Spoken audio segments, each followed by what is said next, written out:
tant que président du Fonds pour les soins palliatifs, je suis très heureux et fier d'ouvrir cette cérémonie d'anniversaire des 5 ans du Fonds pour les soins palliatifs.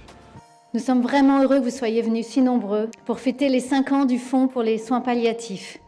Vous êtes venus nombreux, pour certains de très loin, nous conforter dans l'action que nous menons ensemble, tous ensemble, pour améliorer la prise en charge et l'accompagnement des personnes malades en soins palliatifs et leur qualité de vie, sans oublier les proches, bien entendu.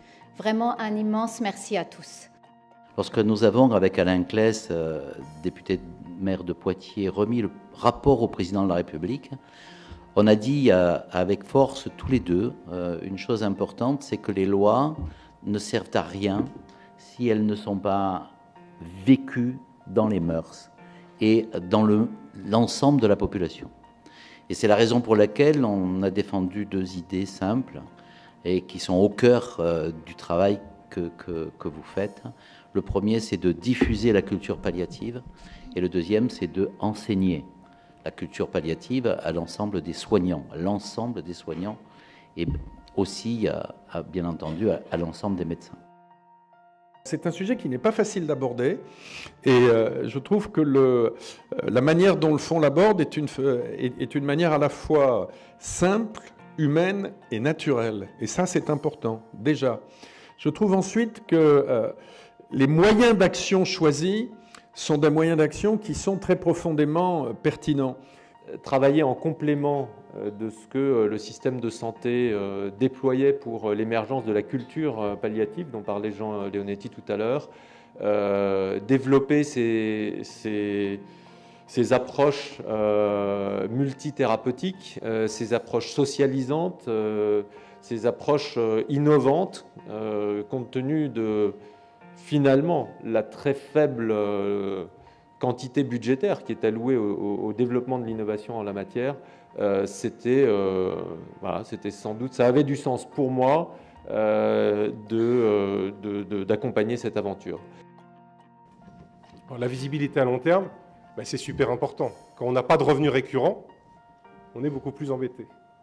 Donc le premier critère, c'est vraiment comment est-ce qu'on peut assurer cette visibilité, comment est-ce qu'on peut avoir des revenus récurrents. Après, et vous allez le voir tout à l'heure, et c'est pour ça que cet espace est merveilleux, puisqu'il y a plein de projets qui vont présenter, plein de porteurs de projets qui vont présenter leurs projets. En fait, il y a beaucoup de projets. Je ne vais pas dire qu'il y en a trop, mais il y a trop de projets par rapport au financement dont le fonds dispose. Donc l'intérêt d'un fonds de partage, c'est de pouvoir financer ces projets. Sans choisir, parce que de temps en temps, il y a des projets intéressants, mais dans le dispositif actuel, on va souvent choisir un projet, alors qu'en fait, on a envie d'être généreux, de participer à tous les projets. Toujours difficile de choisir. D'avoir un flux récurrent permettrait de choisir de ne plus choisir entre tous ces projets, mais de pouvoir en financer un certain nombre de façon certaine et de façon durable. C'est un métier apparu récemment dans les unités de soins palliatifs ou en cancérologie. Et il s'agit de proposer pour des patients atteints de maladies graves ou incurables ou en fin de vie, de raconter leur vie, de se raconter, tout simplement. Donc la biographe écoute, elle aide le patient à remonter le fil chronologique de son histoire, puis elle retranscrit ses paroles au plus près de la réalité, au plus près des mots, avec le langage qu'utilise le patient, et puis ça peut déboucher sur un livre. C'est le livre de la vie, le livre de sa vie, qui peut être remis au patient ou s'il est décédé à sa famille.